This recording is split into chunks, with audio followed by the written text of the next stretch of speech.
This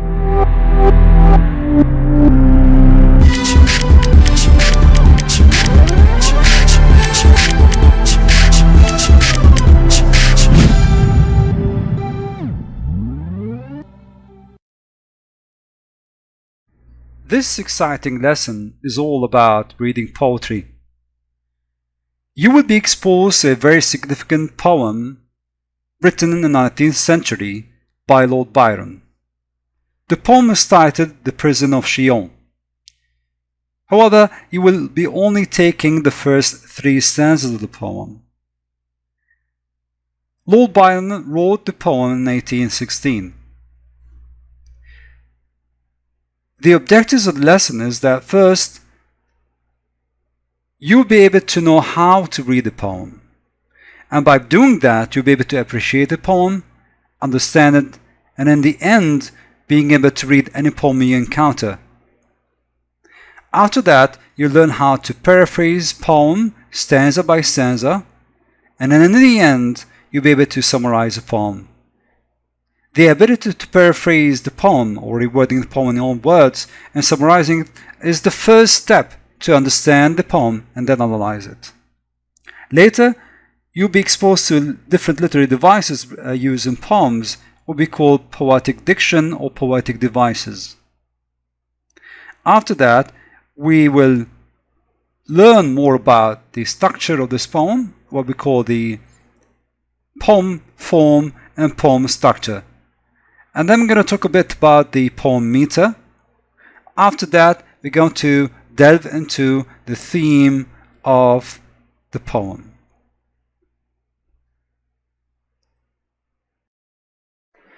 The simplest definition of poetry is that it is what poets write. Of course, but that seems obvious enough, and yet there are those who would dispute the definition. Poetry, though, for those who dispute the definition, is a kind of spontaneous overflowing of the personality, which may be expressed in written words, but may also take the form of physical action, or more or less musical sound, or even just feeling. There's something to this, of course, and poets have always recognized it.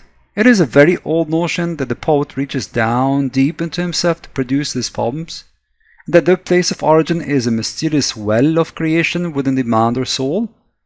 In this sense of the term, poetry can be made by anyone at any time in a kind of solitary sensitivity session.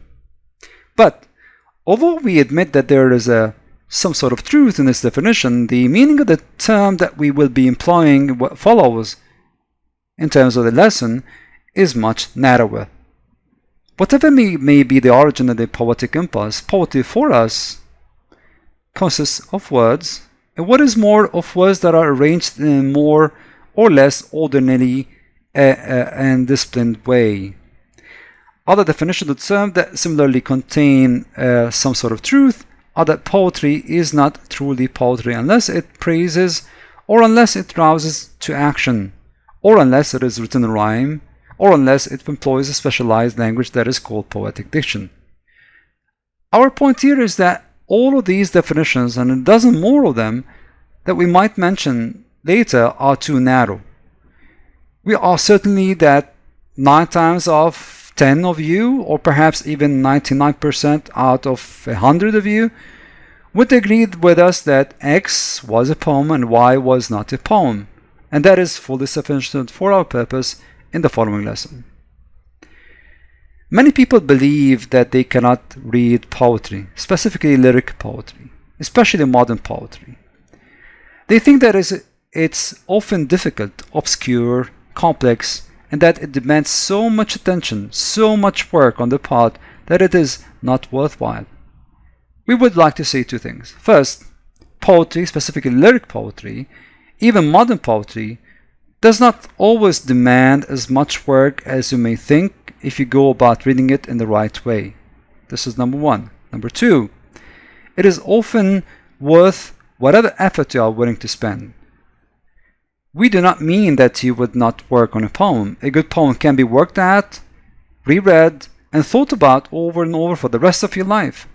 You will never stop finding new things in it, new pleasures and delights, and also new ideas about yourself and the world.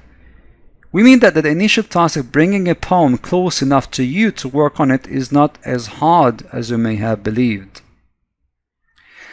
There are actually few rules to know when you want to read a poem. For example, number one, the first rule to follow in reading a poem is to read it through without stopping.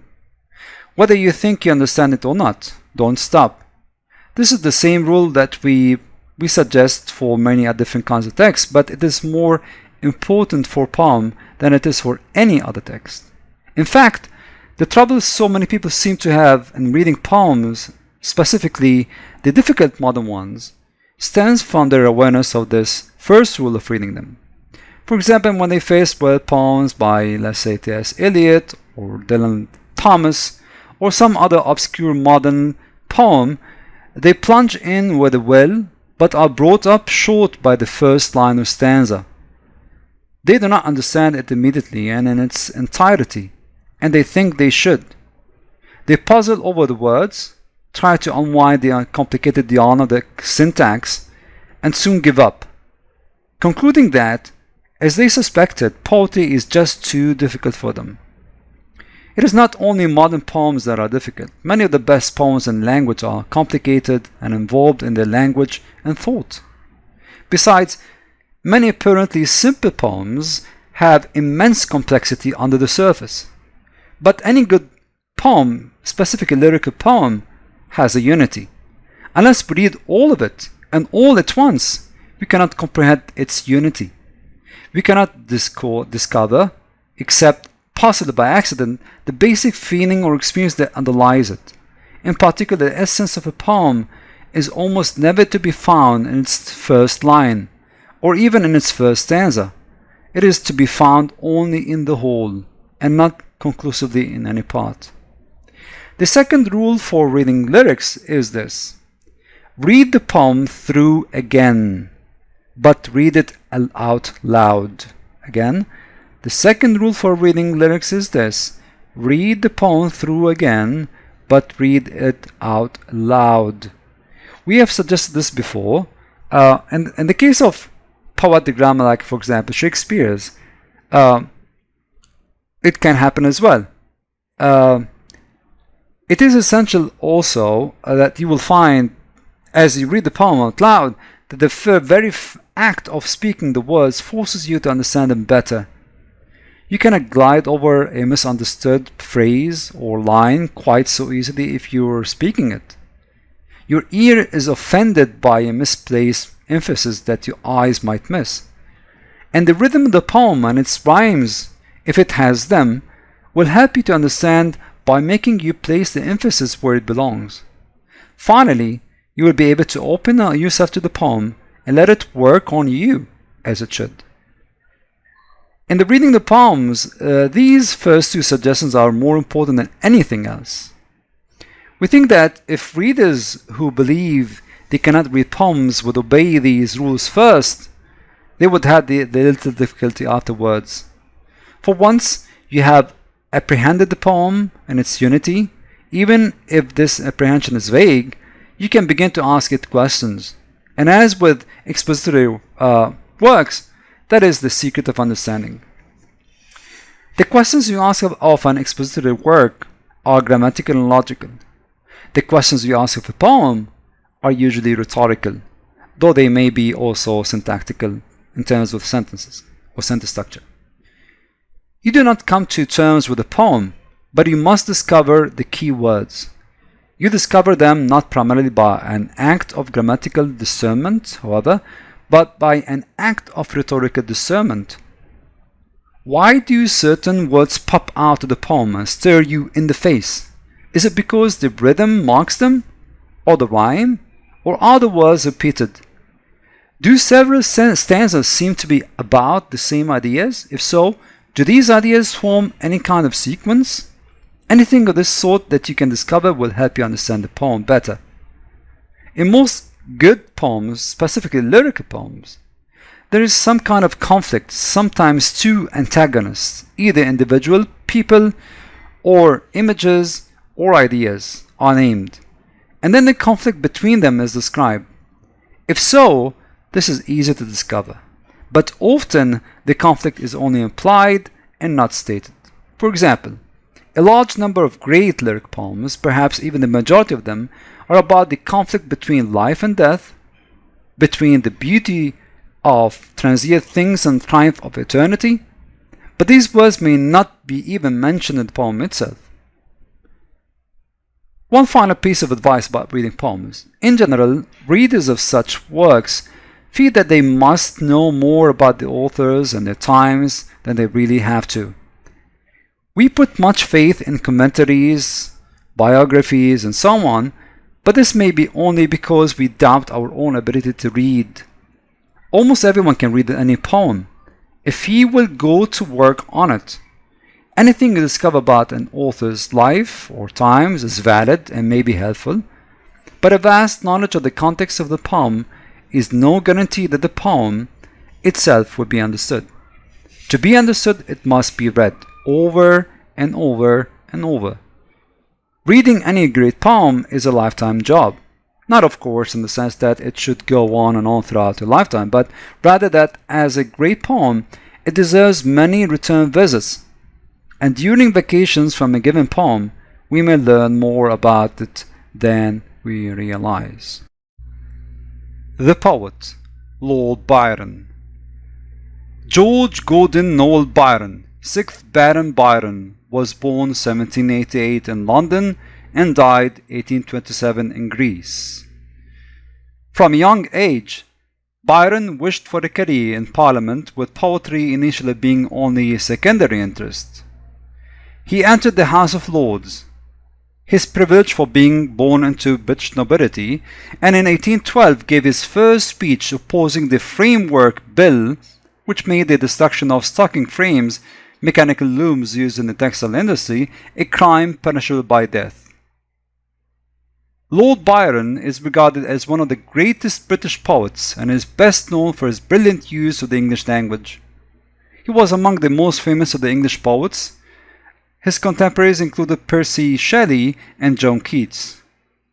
The beauty and brilliance of his writings surpassed all other poets during his age. He was also a satirist whose poetry and personality captured the imagination of whole Europe.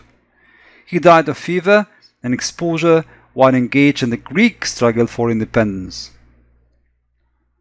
Byron's writings are more patently autobiographic than even those of his fellow self-revealing poets.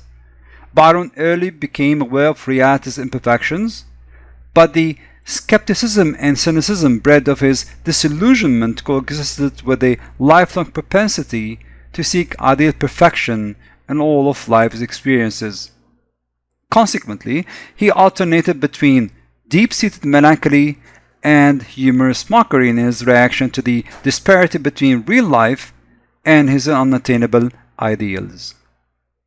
Lord Byron's unique literary ideas brought new perspectives for English literature. His distinctive writing approach and experimentation with epics and lyrics made him stand out even among the best poets. His narrative and lyrical works are regarded as masterpieces and had significant impacts on generations. He successfully documented his ideas and feelings about historical tragedies in his writings that even today, writers try to imitate his unique style, considering him a beacon for writing plays and poetry. Background to the poem The Prisoner of Chillon by Lord Byron. On 22nd June 1816, Lord Byron and his contemporary and friend Percy Shelley were sailing on Lake Geneva, referred to as Le Clément, the French name throughout the poem, and stopped to visit the Château de Chillon.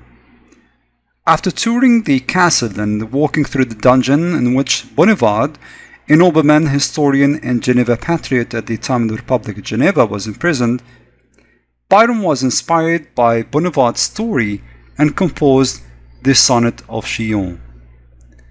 In late June or early July, several early drafts and copies present conflicting ideas, Byron composed the longer fable. The work was probably completed by 2 July 1816. The Prisoner of Chillon was first published as The Prisoner of Chillon and Other Poems on 5 December 1816. The work's themes and images follow those of a typical poem by Lord Byron. The protagonist is an isolated figure and brings a strong will to bear against great sufferings. He seeks solace in the beauty of nature, especially in sections 10 and 13 of the poem, and is a martyr of sorts to the cause of liberty. Like much of Byron's work, it came about as a reaction to his own experiences as a traveler, making use of historical and geographical knowledge Byron gained in continental Europe. Byron titled his work The Prison of Sheol a fable. However, stylistically it is not a fable, it's a verse tale. The Prison of Sheol by Lord Byron. My hair is grey, but not with years, nor grew it white in a single night, as men's have grown from sudden fears. My limbs are bowed, though not with toil, but rusted with a vile repose. For they have been a dungeon spoil, and mine has been the fate of those to whom the goodly earth and air are banned and barred forbidden fare. But this was for my father's faith I suffered chains and courted death. The father perished at the stake, for tenets he would not forsake, and for the same his lineal race in darkness found a dwelling place. We were 7, we now are 1, 6 in youth and 1 in age, finished as they had begun, proud of persecution's rage. 1 in fire and 2 in field, their belief with blood have sealed, dying as the father died, for God their foes denied. 3 were in a dungeon cast, of whom this wreck is left the last. There are 7 pillars of Gothic mould in Sheol's dungeons deep and old. There are 7 columns massing grey, dim with a dull imprisoned ray. A sunbeam which has lost its way, and through the crevice and the cleft of the thick wall is a fallen left, creeping over the floor so damp, like a marsh's meteor lamp. And in each pillar there is a ring, and in each ring there is a chain. That iron is a cankering thing, for in these limbs its teeth remain, with marks that will not wear away, till I have done with this new day, which now is a painful to these eyes, which have not seen the sun so rise for years I cannot count them over. I lost a long and heavy score, when my last brother drooped and died, and I lay living by his side. They chained us each to a column stone, and we were 3, yet each alone. We could not move a single place, we could not see each other's face, but with that pale and livid light that made us strangers in our sight, and thus together, yet apart, fettered in hand, but joined in heart. 'Twas still some solace in the hearth of the pure elements of earth, to hearken to each other's speech, and each turned comforter to each with some new hope, or legend old, or song heroically bold. But even these at length grew cold, our voices took a dreary tone, an echo of the dungeon stone, a grating sound, not full of free, as they of yore were wont to be. It might be fancy, but to me they never sounded like our own. Now that you've listened to the poem at least twice, or read it at least twice or 3 times, it's time now to paraphrase the poem, stanza by stanza. Remember, the first step to really understand the poem before you criticize and analyze the poem is to actually paraphrase and summarize it. Now we're going to move on. We're going to start with the first stanza. We're going to paraphrase lines 1 to 16 together now, and I'm going to give you some chance to paraphrase, continue paraphrasing stanza 2 and stanza 3, and then next time we're going to discuss the paraphrase, and then we're going to ask you to summarize the whole excerpt of the poem. Remember, paraphrasing is rewording the author's poem in your own words, making it acceptable for you to understand it later. So let's start with the first 10 lines. My hair is grey, but not with years, nor grew it white in a single night. As men's have grown from sudden fears, my limbs are bold, though not with toil, but rusted with a vile repose. For they have been a dungeon spoil, and mine has been the fate of those to whom the goodly earth and air are banned and barred, forbidden fare. Now, if you look at the first line, it says, my hair is grey but not with years, which means that it's not because of getting old. And then he says, negates that, nor it grew with white in a single night. We know from experience that a person grows a white hair in a single night because of a traumatic event. So the first 3 lines, he is negating that his hair is grey or white, not because of being old, or not because of traumatic event. So the speaker tells us that his hair has all gone grey, but not because he is old, and it not all turn white suddenly because of a traumatic event. Then he continues and says, as men have grown from sudden fears. And then he says, my limbs are bowed, though not with toil, but rusted with a vile repose. What he's saying here is that his legs are bowed or bent, but not because of hard labor. Toil here means hard labor. His arms and legs have rusted with lack of use. This is where he used the word vile repose. Repose means to rest, but this rest is sort of an evil one. The word vile, you've taken this in an earlier vocab lesson. So the repose here is not to relax, but actually the excessive relax here made his legs bend.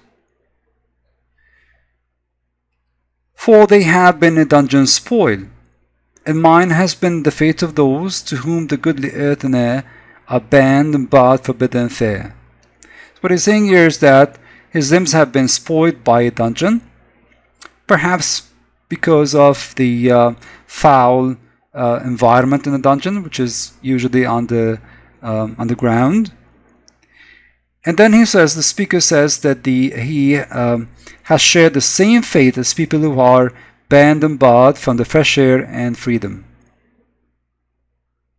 So, in a sense, you're trying to reword the speaker's words in your own terms. Notice that we use here bullet points, but this is only for illustration purpose. When you ask to paraphrase a stanza, you have to paraphrase it in a paragraph. Okay? So again, if you want to paraphrase a stanza, you have to paraphrase it as a paragraph, not as bullet points. We're using the bullet points here just for illustration purpose. Let's move on to lines 11 to 16. But this was for my father's faith. I suffered chains and courted death. So what he's saying here is that he did not do anything wrong. He's being held against his will and against freedom, and being barred in this dungeon, not because of something he did, but because of something his father did. That father perished at the stake, so his father died at the stake. For tenets he would not forsake. Tenets means principles, so it seems that his father had principles that he could not let go of. And for the same, his linear race. Linear race means his sons. He's talking about his sons, including him. In darkness found a dwelling place. So they found, it seems that they spend a lot of time there. Dwelling place is a place where you live. So it seems that dungeon has become their place of living. So we're saying here, the speaker tells us that his imprisonment is the result of his father's faith, his principles they would not forsake. But he does not give any details on what exactly his father's faith was, but we know that he used tenets. Tenets here is principles that he would uphold. It could be his father's political beliefs or his father's religious faith. Either way, the speaker says that he was thrown in prison along with his brothers, the whole linear race, him and his brothers, because his father wouldn't give up his beliefs. Lastly, he says that his father died by being burned at the stake for his beliefs. Okay, so we now paraphrase lines 1 to 16 here. Again, your paraphrase should be a paragraph, not bullet points. What we'd like you to do now is I'd like you to continue with paraphrasing the rest of the stanzas to the end of the excerpt, and then next time we're going to discuss all the paraphrase. And what we'd like to do is like to summarize all the paraphrased stanzas. This is a very good way for you to prepare yourself for analysis in the next stage.